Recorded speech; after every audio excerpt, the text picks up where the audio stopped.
Once upon a time, in a pond far, far away, there was a tiny little signet swimming through the rain with her tiny little footsies and her tiny little wings and her tiny little rump. Look at how freaking cute that little like swan rump is. Oh my gosh, I have been just ecstatically, enthusiastically, kind of completely squeaking out about how adorable this is, and my beloved husband has been listening to me talk about swan rumps for like the last few days. So I now can tell all of you, look how cute this little rump is. Oh my gosh, I love it so much. I almost love it as much as the tiny little wings and those tiny little footsies that are paddling their best in the little pond with all of this rain suddenly coming down, because of course it would start raining as soon as we begin a brand new story here in Fernfall Fairy Tale Forest,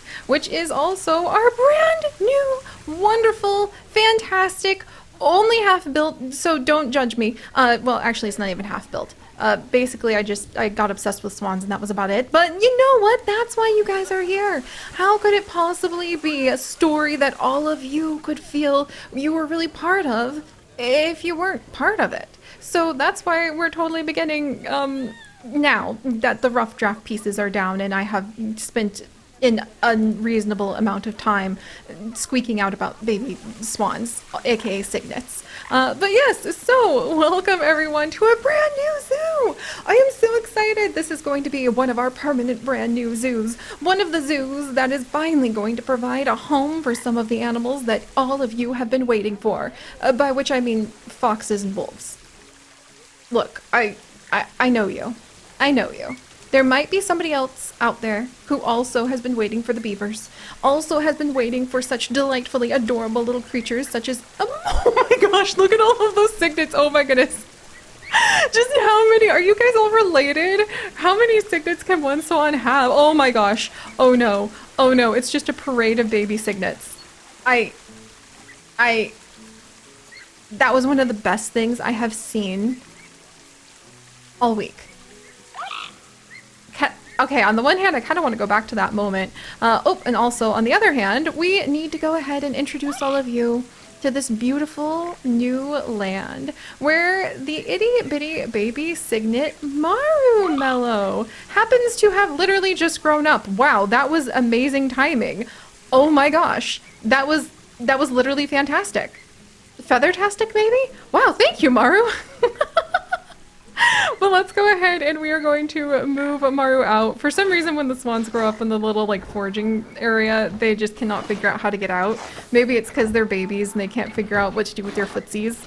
But Maru, there you are! So she is currently an outsider according to the gender ratio, but she is she's going to be one of the stories that we follow here in our brand new ever-growing forest, where all of you are here welcoming the seeds of the new stories, where we'll hopefully be able to make some really fun discoveries with the animals that we share our world with, because, you know, there's going to be moose and other creatures, like also maybe the aforementioned beavers, and yes, the wolves. Yes, we are finally going to have a proper home for our wolf pack, and no, it's not going to be with the swans, for crying out loud.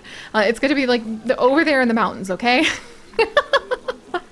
But welcome to our brand new zoo, where we're going to be checking in on Maru as she grows up over time. We are going to be watching over her as hopefully she will be able to find her place, no longer be an outsider in this group, this gaggle, this flock of swans. What do you call, like, actually, hang on.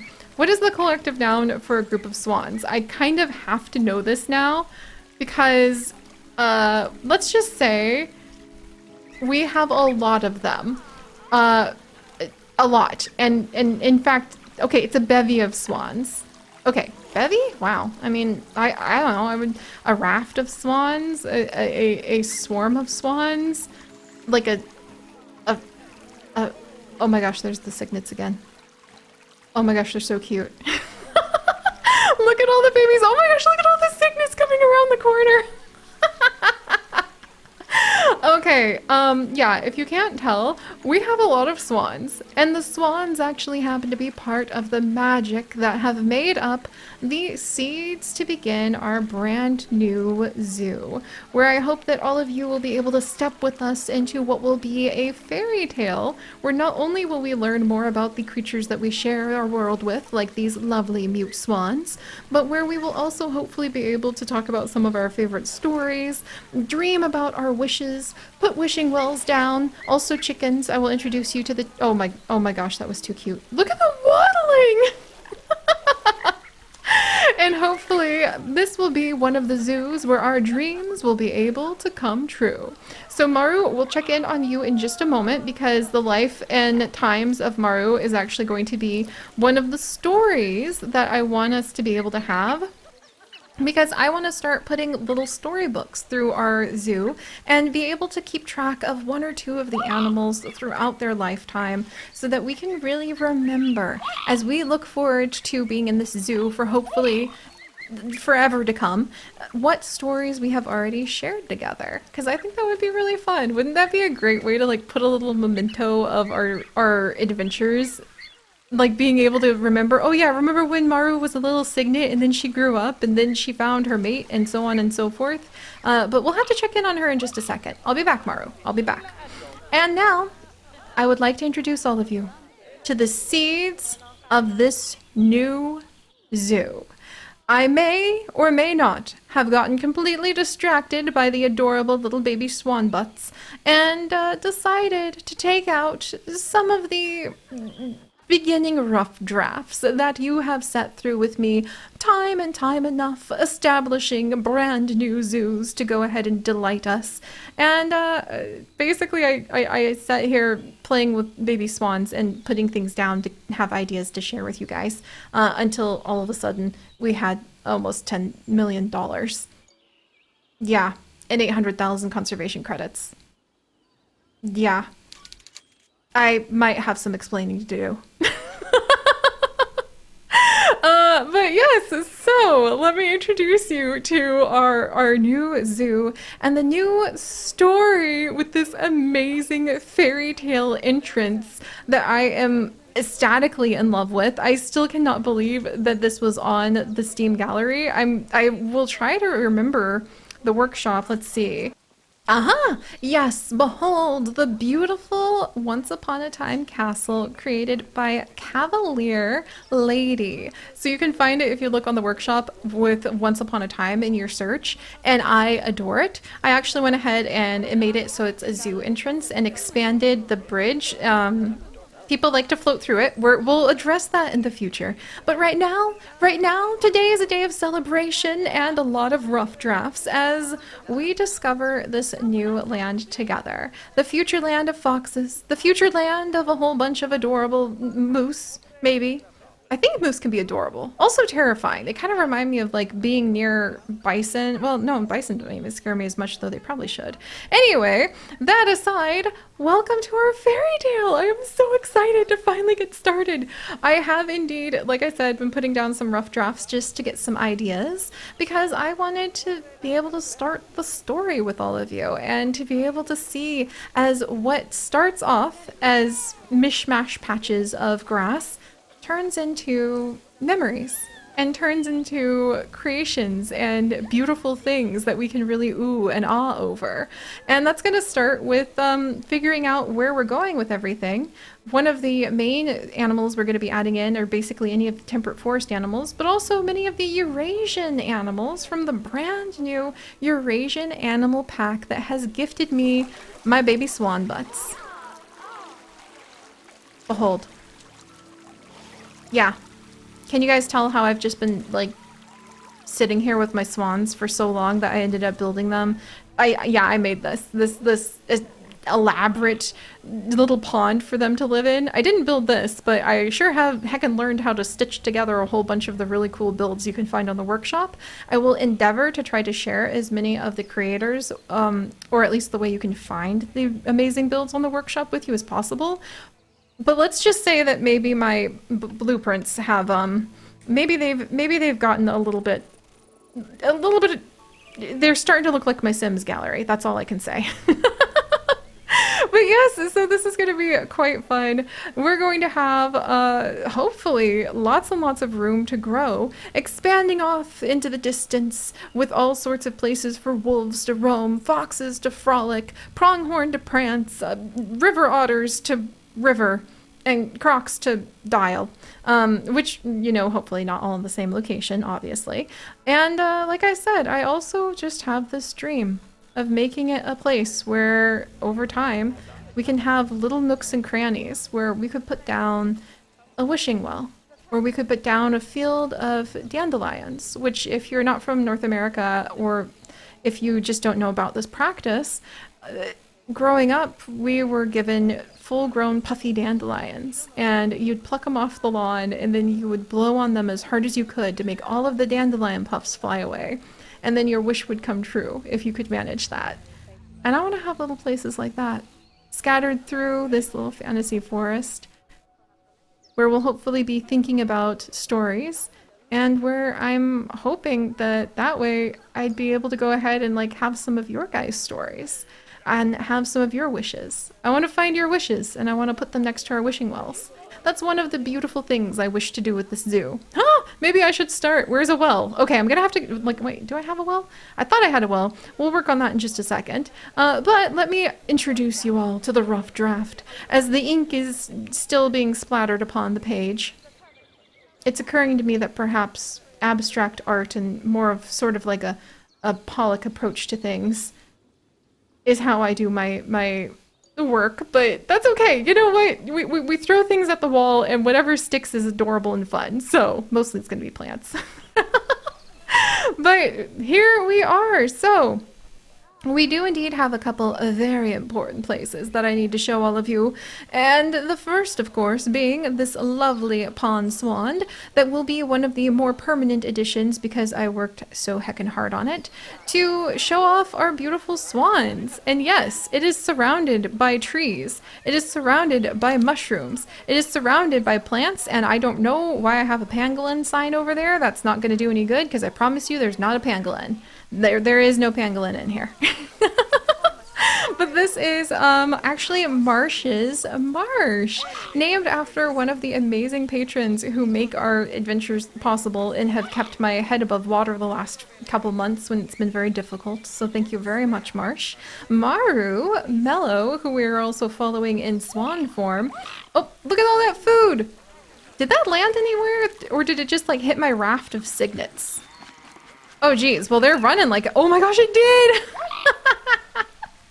I can't believe, I don't know if the keeper put that down or if that's the pile of food that landed from the educator, but that's amazing. But both Marsh and Maru Mellow happen to be some of the patrons who make all of these adventures possible. And like I said, kept my head above water the last couple kind of difficult months, so thank you very much. And I love this marsh. This is I basically have to like show it all off. We have a little foraging pool that has some lovely little logs and lily pads put in, and the little itty bitty tiny cygnets jump over the edges, which I love so much of these logs. I am beyond delighted with it. And yes, the mute swans do indeed, oh my gosh, that was so cute. The mute swans do indeed use the foraging pool, as well as some other toys, like the feeders that you might see scattered around. There's another raft of cygnets. How could that not be the best thing you could possibly see in the world? And we have a lovely pond, lightly decorated with lilies, a willow here and there, and a little play area. We even built this play area where they can come and they do play with the little water features at the edge here, right up to where all of the guests are. And I have to say, I'm really proud. I fell so in love with the swans and spent so long just following baby cygnets around and watching them grow up that I think I have built some of the best things I have ever built in my entire life. And I'm so happy that they're going to be part of the little fairy tale land that we're going to be sharing together. So we have places where the swans can come right up to people and play with their little water features. We even have little feeders hiding under these really cool mushrooms next to mushroom logs with even more tiny mushrooms that were indeed found on the gallery. Highly recommend searching under mushroom. You'll find all of them there. I love them all. I have started sprinkling tiny mushrooms around the entire forest. You will definitely be finding more of those, trust me. And we have a lovely little rock fence that after a few signet escapes has now been, I guess, made signet safe, and the swans no longer jump. That goes around the entire edge, leading over to this lovely little water mill where you can come to get some refreshments. And there's an old broken bridge. Oh, hey, here's one of the wells. That's right. So you could go ahead and, oh my gosh, there's trash. We'll take care of that in a second. But I was trying to hide the donation bin. Still need to work on it a little bit, but this well is really cool because it was actually made with actual water inside. That's amazing! I love how that was designed. Again, wishing well on the workshop, like it also beaver dams. And we do have a lovely beaver dam at the bottom of a waterfall that I've built myself and I am so proud of. The waterfall pouring in goes up to a beaver dam that does not currently have any beavers, but you and I will be fixing that soon, my friends. And there's even another little mud pool that the swans can play in, and this is also the little logging, like beaver pool, that the beavers will be playing in the future too. And it has a little stream that's pouring down into the waterway where the little river has a bunch of rocks at the bottom, and yeah, I'm really proud about that. You can even go inside of the little beaver dam if, you know, you're a beaver or a swan. Occasionally they get stuck in there if they grow up in there, but then you just kind of like help them out and everything's good to go again.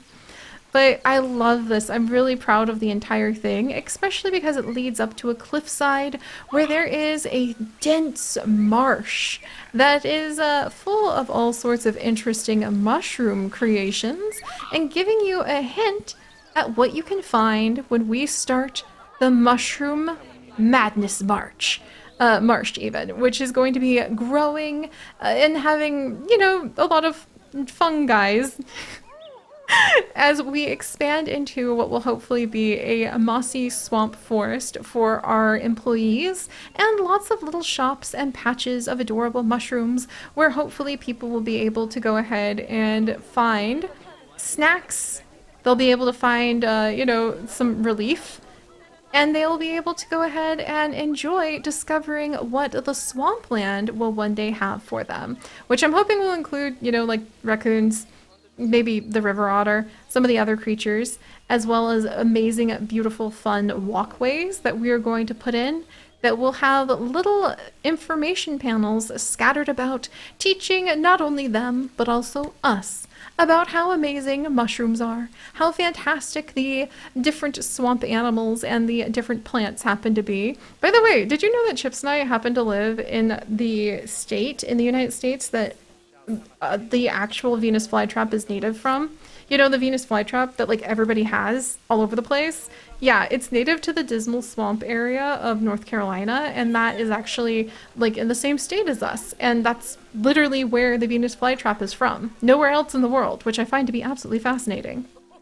But we'll be roaming through mushroom and moss-filled swamps, watching as those grow over time, celebrating the adorable places where we're going to have just fun decorations and statues we can name after all of you.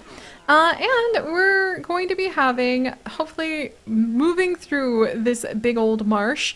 Eventually, we will wind our way up to where we might even see some of the lovely fallow deer here over at Dino Dave's Ancient Castle of Secrets, where this is a castle that will one day be surrounded by forest and mysteries that we will work our way over to. I have to say, completely amazing. Again, if you look for castles, you're gonna find it. It even has a moat that we could fill in at one point. Oh, I guess whoa, okay, maybe too much. Whoa, okay, that's a little too full. Maybe we don't want to flood the moat. So we'll come back to this and we'll revisit this idea at another time. But I love this castle. So this is Dino Dave's castle, named after Dino Dave, one of our amazing, wonderful patrons who make all of these adventures possible. I wonder what we should put in here, because it looks like there's even like spaces for the animals to climb up over here. Holy canoodles, what an amazing castle. Full of secrets, like I said. We'll have to find out what they are in the future, especially as we wind our way down to what is hopefully going to be a amazingly fun swamp, covered in all sorts of different boardwalks, leading us to a bunch of different animals, including a really cool alligator snapping turtle that I found. Like, it'll do. It'll do. I will take little statues of alligator snapping turtles because that's amazing. Also, alligator snapping turtles also happen to be not as common as the common snapping turtle, but native to some of the areas of North Carolina's swamps. I'm really into swamps lately. Maybe it means that we'll finally get to go see the like red wolf sanctuary that happens to be down there. Oh, that would be really cool. And speaking of wolves, we are going to be enjoying watching as this wild wilderness expands into all directions, and we'll hopefully have 3 little bears and whatever you guys think Goldilocks should be. I still don't know what Goldilocks should be, but we're definitely going to have 3 little bears, which will be quite fun, including one of the other new animals in the Eurasian pack, which happens to actually be the sloth bear. So pretty sure it was the sloth this added in this time around. It is not exactly, you know, native to temperate foresty areas, but we're still going to have a great time researching it, discovering what its secrets are, and learning more about the different bears of the world, of which I think we almost have most of the major species, if not all, in Planet Zoo now, which is kind of amazing. I don't know if I have enough room for a polar bear, but maybe we could put like a certain Let It Go's ice castle over here and throw a polar bear over there just in case. Name it something, maybe like Elsie. And then we have down here the secret to our dramatic success that I have not yet really revealed to all of you, because you may be wondering, Seri, how on earth is this a brand new zoo, and how do you have $10 million? Almost. Hang on. Squint. Okay. All right. Still not quite there. Almost $10 million. The answer, my friends, is the magic of butterflies. We could pretend it's just magic, but I will be honest with you. It is the magic of butterflies. It has been a difficult, long time. If you notice, it's almost been 200 years. But with a few of these lovely kaleidoscope gardens sprinkled about to bring delight and joy and pollinate, I suppose, the future of our lovely fantasy forest, we have indeed managed to gather up enough butterflies from the exhibits that they live in to have $10 million. I'm about as shocked as you guys. I just wanted to make sure we could like go and not have to sit there twiddling our thumbs waiting for money to be able to put down really cool things. And the next thing I knew, I had almost $10 million in butterflies. And you also might be wondering, Seri, how do you have 816,000 conservation credits? Which, for the record, is more conservation credits than I have ever had, ever. My maximum before was maybe 30,000 on like a really lucky time, and now I have 816,000 conservation credits. The answer's, it's swan stocks. I have invested in the animal market in swan stocks. If you think this is a lot of swans, swan stocks. Swan stocks. It's swan stocks all the way down. We will discuss investing in swan stocks later, but what that basically means is now, with that many conservation credits, we have the seeds of the future of this fantasy forest, the ability to go ahead and bring in only the best of the highest, most healthy gold tier animals to come and be part of, well, basically this and any of our other zoos. I'm kind of amazed. I'm big on investing in swan stocks now. Again, we'll talk more about that later, because I want to kind of celebrate if we ever hit 1 million conservation credits. I think I'm going to have a little party and like eat a piece of cake or something, for real, because that's amazing. But those are the secrets, the magic right now other than curiosity and you, of course, behind our lovely fern fall fantasy forest, butterflies and swan stalks. Yeah. Also, I guess if you think about it, an extremely long period of time and patience, which for those of you who are old enough, like me, and you happen to have a few pennies to put together into future retirement funds because YouTubers have to build their own retirement funds in the stock market or using, Roth IRA, or else you don't have any retirement because you're, self-employed. Anyway, maybe we could argue that the fact that it's been 200 years to get here, literally almost, is an example of having patience. Yes, low risk index funds and patience. That's going to be a joke only the oldest of you are going to grasp.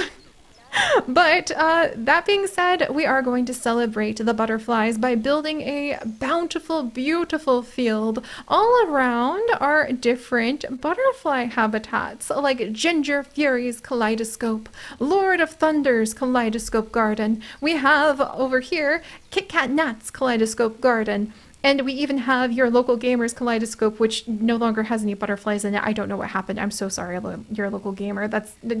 I wish I could just like shut the door and be like, come back later. We'll fill that up with butterflies too. And a amazing, awesome, fantastic conservation restaurant that I have fallen in love with, a Whisper in the Winds cafe that I adore. We are going to be using the model of this cafe building everywhere in what is going to be our little educational area. So all of this out here is actually the beginnings of what I hope will become kind of a sprawling, maybe around here, so no polar bears actually. I need room. A sprawling conservation, research, and education area where we will have some of the new souvenir shops. Once, they're not actually glitching games and destroying save files, but I think that may be fixed by now, where you can come and you can, garden. You can come to a garden and buy my garden stuff, which I would be ecstatic about. And we'll also have little spots where we can talk about more modern day conservation efforts in terms of what you could do in your own backyard. And also what it takes to be able to actually have functional groups who can really dedicate themselves to educating people about how cool the world is. And I'm making all of that sound extremely fancy, but really I just want a place to have endless greenhouses that will have hopefully maybe cute little spots where we could sneak raccoons in and have a little secret raccoon exhibit where you can watch the little raccoon wiggle their way in here. What's the closest thing we have to a possum? Ooh, or maybe a little wombat or quokka. Wouldn't that be adorable if we had just a secret little quokka raiding the garden? Do quokka raid gardens? Australians, I need to know. I hear that the brush turkey is the worst when it comes to destroying a garden, but I'm curious. Is it any of the others? Like cockatoos, quokka? I don't know what show up in your backyards. Here, deer absolutely have destroyed my gardens many a time, but we'll have to think about those kinds of things. And I actually think, now that I'm looking at it, wouldn't that be fun to see what people's gardens look like around the world? Your idea and my idea of a garden is going to be quite different. Some of you, like our wonderful Ziva, for instance, actually have legitimate farms. And others of us, like me, have an apartment where, I'm lucky with the shade we get if I can keep, one dark loving fern alive. And then others of you might be like the people I knew who lived in Taiwan, where sometimes they had enough room, in their front yard, if they had access to a yard, to have a little garden like this. And other times, they would have a little garden like this and just, zip tie it to the balcony that they lived on. It was amazing. That would be really fun to see what defines a garden in different ways to different people. And, also have places where we could have adorable little spots where we could pretend little bunnies are hanging out. Where'd my bunnies go? There's my bunnies. See, I love them. I love them so much. But that's my dream for our fantasy forest. To see your dreams and to have fun and to make memories. And to have some really awesome cinematic before and after shots so we can look over the chaotic mess that this currently is.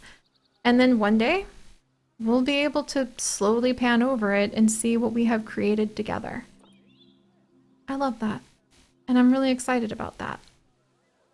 And I can't wait to share all of that with all of you. So I guess this was kind of like the once upon a time introduction to the book of the stories that we're going to be writing together. And I will leave off with two things before we go. The first of which is that, as you know, in our wonderful zoo of Pixel Sanctuary, the main zoo, the first zoo, featuring Ann the escaping panda that we have ever had. And also it just occurred to me that we should have a bunch of Ann escaping panda like merchandise made with little panda plushies in that zoo. That would be so cute. Oh my gosh. But you may recall that we now put in Koroks to say thank you to our wonderful patrons who make these adventures possible, and also because I love Koroks. And I thought, should we put in a Korok sprinkled around this fantasy forest? Maybe one day. But for now, it's chickens. It's chickens! I want to see chickens scattered everywhere, and we are going to name these chickens after our patrons to say thank you for making these adventures possible. And of course, all of you have a chance to become some of the animals that are now frolicking in the fantasy forest. All you need to do is leave, a comment, maybe with, like, what would you wish upon a dandelion? Or what would you name a chicken? And then you'll may have a chance of being picked by that random generator that I love so much. But yes, so instead of Koroks, I hope to add in a chicken every day that we are here, scattered through this realm, and then it would be quite funny to like turn a corner and there's just a surprise chicken. That's kind of my goal. But there's a couple different chicken sets that I got off the workshop. Again, you can find them both on the workshop if you just go into the search bar and type in chickens. I highly recommend it. And I think today, because we had the Swan, let's start with the Silky. So we're going to pull out the Silky, and we will be working on making like the chicken yard properly. And I think we should go ahead and we should have this lovely chicken maybe act like, should it be like a little guard over here at the castle? I think it should. We're going to go ahead and we're going to have this adorable little chicken sit up here and watch over. Oh, I'm so excited because this is it. This is adding something like this in permanently changes it. There was a before where there was no chicken, and now there's an after where we do indeed have this absolutely adorable silky chicken that will be named Gizmosi Chaos. And I wonder if I can sneak like a speaker or something in here. Gizmosi Chaos, the chicken. There we go. Gizmosi, thank you so much for making all of these chaotic adventures possible. And I cannot tell you, it may make sense to literally no one else but me, how excited I am to see this chicken. Because it means that we've got like this adorable little spot where now forever there's going to be a chicken, and I know it's going to be somebody who is part of our pixel biology community looking over the growth of our little fantasy forest forever. Oh, see, this is what happens when I get too emotional watching all of the little signets grow up. And speaking of which, let's go ahead and let's actually see what Maru Mello is up to. Oh dear, the swans are fighting. If we can go ahead and find her. So into the M's. We may have to do a little bit of sorting of a whole bunch of these swans in a bit. And Maru currently still counts as an outsider. It is a difficult thing to be in a flock of swans that happen to probably be about 100 thick and need to be gently yet firmly escorted elsewhere. She has no bond with anyone yet, but we will continue to watch as the saga of Maru Mello plays out, along with the growth of the story that we're going to have here in Fernfall Fantasy Forest. And it's going to be awesome. And I can't wait to hear your guys' wishes. And I can't wait to learn more about the wonder out there in the world. And share it. Because I don't think there's anything better out there. Except for kisses from my husband. But, you guys can't have those. Just mine. I'll see you guys next time. Bye-bye.